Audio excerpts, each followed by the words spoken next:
আসসালামু আলাইকুম রহমতুল্লাহি ওবরাকাতুহ। আল্লাহ তাআলা পবিত্র কোরআনে কারিমে ইরশাদ করেছেন, ওয়ালাকাদ বাআসনা ফি কুল্লি উম্মাতির রাসূলা আন ইবুদুল্লাহা ওয়াজতানিবুত তাগুত। আমি প্রত্যেক জাতির জন্য রাসূল প্রেরণ করেছি এবং তারা তাদের কওমের কাছে এসে বলেছেন, তোমরা এক আল্লাহর গোলামি করো এবং তাগুতকে বর্জন করো। মানব জাতির হেদায়েতের জন্য যুগে যুগে অসংখ্য নবী রাসূল প্রেরিত হয়েছেন। সর্বশেষ নবী আমাদের প্রিয় নবী নবী মুহাম্মদ রাসূলুল্লাহ সাল্লাল্লাহু আলাইহি ওয়াসাল্লাম, যিনি এই পবিত্র রবিউল আউয়াল মাসে পৃথিবীতে আগমন করেছেন। আমাদের আজকের বিষয়ে নবী রাসূল আগমনের উদ্দেশ্য। সুপ্রিয় দর্শক শ্রোতা, কাছে কিংবা দূরে যে যেখানে আছেন, সবাইকে স্বাগত জানাচ্ছি যমুনা টেলিভিশনের নিয়মিত ইসলামিক আয়োজন ইন দ্য নেম অফ আল্লাহর আজকের এই পর্বে। দর্শক, আপনাদের সঙ্গে আছি আমি মাহমুদুল হাসান। অনুষ্ঠানটি টিভি সেটের পাশাপাশি যমুনা টেলিভিশনের ফেসবুক পেজে সম্প্রচারিত হচ্ছে। দর্শক, আপনারাও যোগ দিতে পারেন আমাদের সঙ্গে এই অনুষ্ঠানে। দর্শক, আপনারা আমাদের সঙ্গে অনুষ্ঠানে যোগ দিতে পারেন। আপনারা ফোন করতে পারেন টেলিভিশনে প্রদর্শিত নাম্বারে। আপনারা ফোন করুন সরাসরি 02982405 নাম্বারে। আমাদের সঙ্গে আজ বরাবরের মতো অতিথি হিসাবে আমাদের সঙ্গে যুক্ত আছেন চট্টগ্রাম বিশ্ববিদ্যালয়ের আরবি বিভাগের সম্মানীয় অধ্যাপক professor doctor Giasuddin Talukdar. Doctor Giasuddin Talukdar, আপনাকে স্বাগত জানাচ্ছি। আশা করছি আপনি ভালো আছেন। আসসালামু আলাইকুম। ওয়ালাইকুম আসসালাম ওয়া রাহমাতুল্লাহি ওয়া বারাকাতুহু। আমরা দেখতে দেখতে রবিউল আউয়াল মাসে প্রবেশ করেছি। আমাদের আজকের গুরুত্বপূর্ণ বিষয় হচ্ছে নবী রাসূল আগমনের উদ্দেশ্য কি। আমরা জানি যে এই পৃথিবীতে যুগে যুগে অসংখ্য নবী রাসূল এসেছেন বিভিন্ন জাতির কাছে, বিভিন্ন কওমের কাছে, বিভিন্ন জনপদে। আমাদের প্রথম জানবার বিষয় হচ্ছে যে অসংখ্য নবী রাসূল পৃথিবীতে এসেছেন, এর কারণ কি সেটি আমাদেরকে জানাবেন। ধন্যবাদ আপনাকে। সুপ্রিয় দর্শক শ্রোতা, আজকেরও খুবই চমৎকার একটা বিষয় নিয়ে আসছেন। রবিউল আউয়াল, নবীকে ইসলামের আবির্ভাবের স্মৃতি বিজড়িত এই মাসের তাৎপর্য ও গুরুত্ব অপরিসীম। আল্লাহ সুবহানাহু ওয়া তাআলা কোরআন কারীমে ইরশাদ করছেন, কুল মা কুনতু বিদআ মিনার রাসূল, হে নবী আপনি বলুন যে আমি কোনো নতুন নবী নই, আমার আগে অসংখ্য নবী আসছেন। যেটা আপনি বলেছেন, আল্লাহ তাআলা বলছেন লিকুল্লি কওমিন হাদ, প্রত্যেকটা গোত্রের জন্য আমি নবী পাঠিয়েছি। ওমা আরসালনা মির রাসূলিন ইল্লা বিলিসানি কওমি, প্রত্যেকটার ভাবার্থ যেন প্রতিটি ভাষার জন্য আমি নবী প্রেরণ করেছি। আল্লাহ তাআলা বলছেন অন্য জায়গায়, ওয়া ইম মিন উম্মাতিন ইল্লা খালা ফিহা নাযীর, এমন কোন জাতি নেই যাদেরকে সতর্কবাণী উচ্চারণ করার জন্য আমি নবী প্রেরণ করিনি। এমনকি আরেকটি জায়গায় আল্লাহ তাআলা বলছেন, ওয়া মা কুননা মুআদ্দিবিনা হাত্তা নাবআথ রাসূলা, যে কোনো জনপদকে ধ্বংস করার আগে তাদেরকে সর্বোচ্চ সতর্ক বার্তা দেওয়ার জন্য আমি নবী প্রেরণ করেছি। এমনকি গ্রামে গঞ্জেও আল্লাহ সুবহানাহু ওয়া তাআলা নবী পাঠিয়েছেন। ওয়াদরিব লাহুম মাসালান আসহাবাল কারিয়া, সেই গ্রামের কথা আপনি বলুন যাদের কাছে আমি প্রথমে দুজন নবী পাঠিয়েছি, ফাআজ্জাজনা বিসালিস, অথবা তৃতীয় আরেকজন নবী পাঠিয়েছি। তো এই নবী প্রেরণের প্রথম নবী হলেন হযরত আদম আলাইহিস সালাম, এবং সর্বশেষ নবী হলেন আমার নবী, আপনার নবী, বিশ্ব নবী মুহাম্মদ রাসূলুল্লাহ সাল্লাল্লাহু আলাইহি ওয়াসাল্লাম। আল্লাহ তাআলা কেন নবী পাঠিয়েছেন, কোরআন কারীমে বিভিন্ন জায়গায় সেটি আল্লাহ তাআলা বলেছেন। যেমন এক জায়গায় বলছেন, ওয়া আলাল্লাহি কাসদুস সাবিল ওয়া মিনহা জায়েদ, যে আমি মানুষকে সৃষ্টি করেছি এবং তাকে সঠিক পথের দিশা দেওয়ার দায়িত্ব আমি আল্লাহ তাআলা। ওয়া মিনহা জায়েদ, যদিও এখানে অসংখ্য বাঁকা পথ রয়েছে, কুসংস্কারের পথভ্রষ্টতা, নানা সন্দেহ এবং বিভ্রান্তির জালে আবদ্ধ এখানে নানাবিধ আঁকাবাঁকা পথের মাঝে একটা মসৃণ পথ, সহজ সরল সঠিক পথের দিশার দায়িত্ব আমি আল্লাহ তাআলা। তো এই যে নবীদেরকে প্রেরণের লক্ষ্য এবং উদ্দেশ্যের মধ্যে প্রথম যেটি, সেটি হলো মানুষ যাতে আল্লাহ তাআলা সম্পর্কে সঠিক পরিচিতি লাভ করতে পারে, যাতে মানুষ সংশয়বাদী না হয়, যাতে মানুষ প্রকৃতিবাদী না হয়, যাতে মানুষ নাস্তিক না হয়, যাতে মানুষ আল্লাহ সুবহানাহু ওয়া তাআলা সম্পর্কে নানা কুসংস্কারচ্ছন্ন বিশ্বাস ত্রুটি বিচ্যুতি যাতে সে না পড়ে, সেই জন্য আল্লাহ তাআলা নবী পাঠিয়েছেন। আল্লাহ তাআলা বলেন, ওয়া মা আরসালনা মির রাসূলিন ইল্লা নূহি ইলাইহি আন্নাহু লা ইলাহা ইল্লা আনা, যে আমি যত নবী প্রেরণ করেছি এর লক্ষ্য এবং উদ্দেশ্য হচ্ছে তাদের প্রতি আমার বার্তা ছিল, তাদের প্রতি আমার প্রত্যাদেশ ছিল, ওহী ছিল, যে আমি ছাড়া যে কেউ নেই, আমি এই সবকে সৃষ্টি করেছি, আমি এককভাবে এগুলো পরিচালনা করছি, অর্থাৎ আল্লাহ তাআলার পরিচয়। দ্বিতীয় নম্বর যেটি, সেটা হচ্ছে আমাদের মানুষের, আমাদের পরিচিতি, আমাদের মাঝে তিনটি প্রশ্ন খুবই কঠিন, যে আমি কোত্থেকে এসেছি, কেন এসেছি, কোথায় যাব। অর্থাৎ মানব সৃষ্টির লক্ষ্য এবং উদ্দেশ্যটা কি, সেটি বলে দেওয়ার জন্য যে আয়াতটি আপনি প্রথমে তেলাওয়াত করলেন, আল্লাহ তাআলা বলছেন, আমি প্রত্যেকটা জাতিতে নবী প্রেরণ করেছি। কারণ কি? আনিয়াবুদুল্লাহ, অর্থাৎ মানব সৃষ্টির লক্ষ্য এবং উদ্দেশ্যটা কি? অর্থাৎ তোমরা আল্লাহ তাআলার ইবাদত করবে, আল্লাহর দাসত্ব করবে। সেজন্য আমি এই কথা মানুষের কাছে দালিলিকভাবে প্রমাণ করার জন্য, উপস্থাপন করার জন্য আমি নবী এবং রাসূল প্রেরণ করেছি। আরেকটি বড় যে কারণ, সেটি হলো মানুষকে বিজ্ঞান মনস্ক করার জন্য এবং তাদেরকে আলোকিত করার জন্য, এবং তারা যাতে অজ্ঞতার অন্ধকার থেকে জ্ঞানের আলোতে উদ্ভাসিত হয়, সেই জন্য আল্লাহ তাআলা নবী পাঠিয়েছেন। বলছেন, লাকাদ মান্নাল্লাহু আলাল মুমিনিনা ইয বা'আথা ফীহিম রাসূলা, আমি মুমিনের প্রতি, মানুষের প্রতি আমি বড় ইহসান করেছি আমার নবীকে প্রেরণ করে। কারণ কি?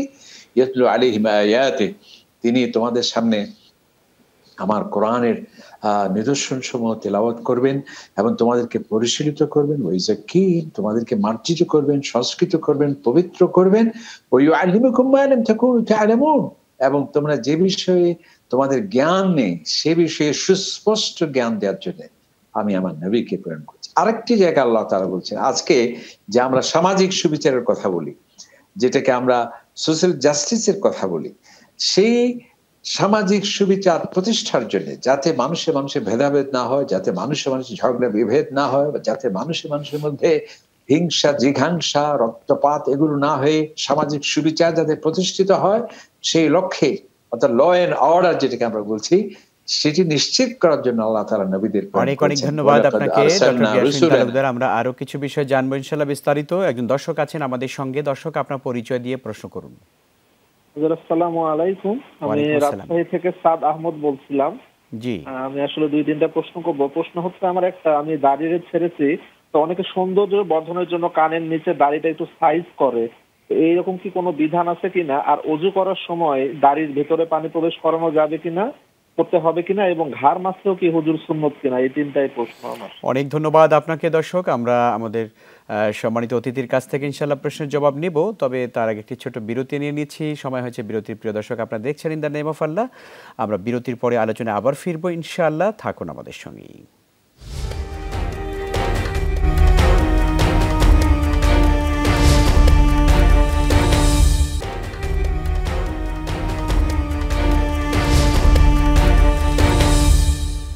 আবারও স্বাগত। আপনারা দেখছেন ইন দ্য নেম অফ আল্লাহ। আমাদের আজকের আলোচনার বিষয় নবী রাসূল আগমনের উদ্দেশ্য।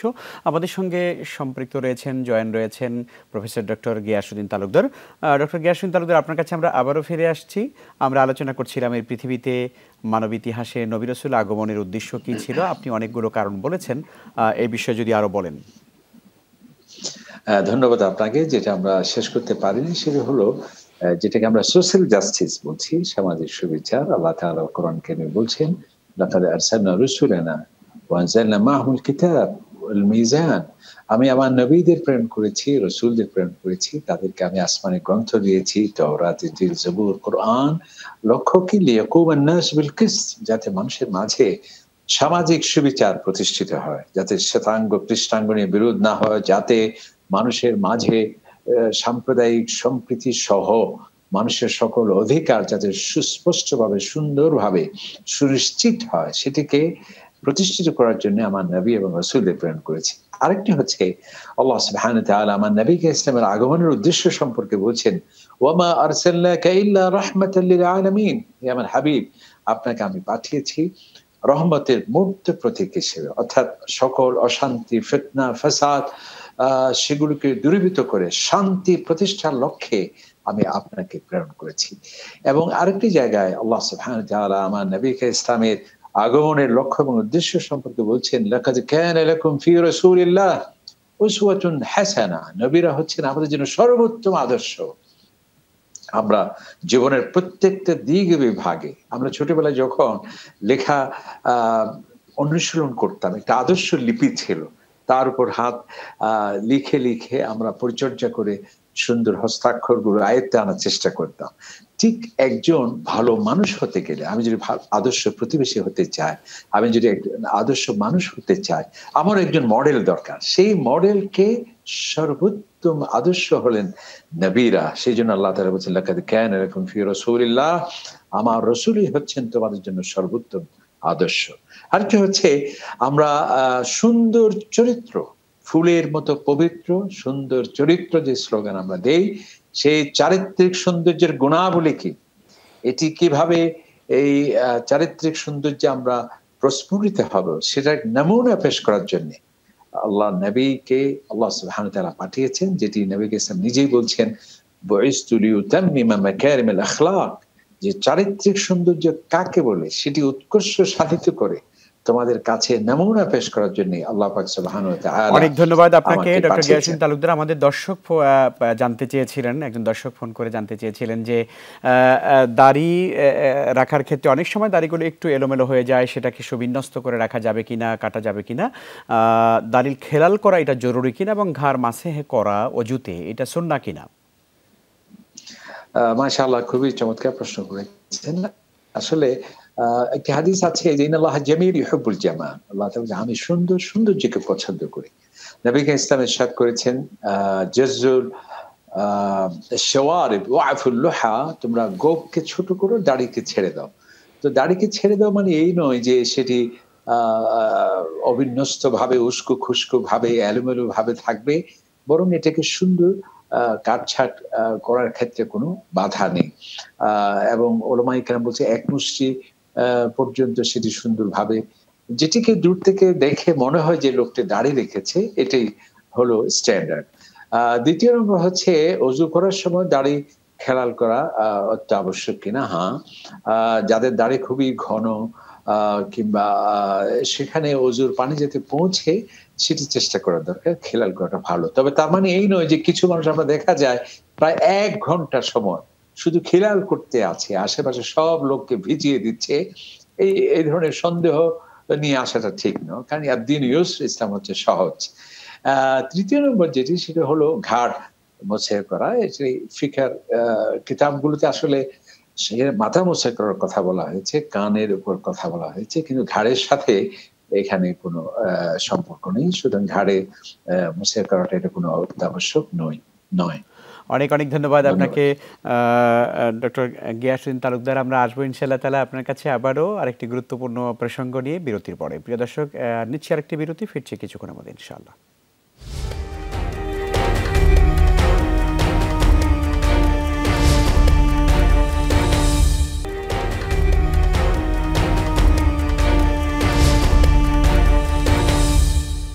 আবারও স্বাগত। আপনারা দেখছেন ইন দ্য নেম অফ আল্লাহ। আমাদের সঙ্গে সংযুক্ত আছেন প্রফেসর ডক্টর গিয়াসউদ্দিন তালুকদার।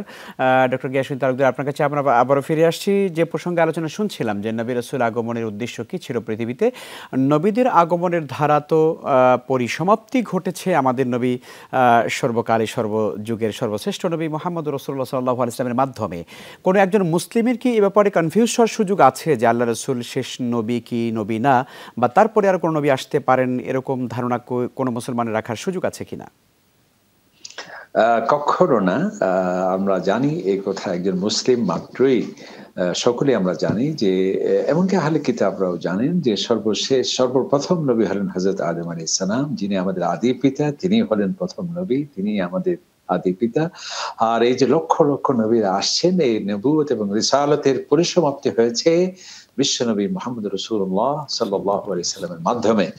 এক্ষেত্রে কোনো সন্দেহের অবকাশ কেউ যদি রাখে, তাহলে সে অন্য কিছু হতে পারে, কিন্তু সে প্রকৃত মুসলিম হতে পারবে না। কারণ কি, কোরআনে পাক আল্লাহ সুবহানাহু ওয়া তাআলা সুস্পষ্ট ভাবে ঘোষণা করেছেন, মা কানা মুহাম্মাদুন আবা আহাদিন মিন রিজালিকুম ওয়ালাকিন রাসূলুল্লাহ ওয়া খাতামান নাবিয়্যিন। আল্লাহ সুবহানাহু ওয়া তাআলা সেখানে সুস্পষ্ট ভাবে বলছেন যে মুহাম্মদ সাল্লাল্লাহু আলাইহি ওয়াসাল্লাম তিনি হচ্ছেন সর্বশেষ নবী, আর কোন নবী আসবেন না। খাতামুন নবিয়্যিন, যেটাকে খাতমুন নবুয়্যত বলা হয়, আল্লাহ রাসূলের পর আর কোন নবী আসবেন না। এবং কোরআন হচ্ছে সর্বশেষ গ্রন্থ, সর্বশেষ নবী এবং রাসূল হলেন নবী করিম সাল্লাল্লাহু আলাইহি ওয়াসাল্লাম। আল্লাহ রাসূল বলছেন হাদিসে, অসংখ্য হাদিসে আছে, লা নবিয়্যা বা'দি, আমার পরে আর কোন নবী আসবে না। এবং আজকের এই বিষয়ে আমরা এভাবেই শেষ করতে চাই। আল্লাহ পাক সুবহানাহু ওয়া তাআলা আমাদের নবীকে প্রেরণ করেছেন, তিনি আমাদের সর্বোত্তম আদর্শ।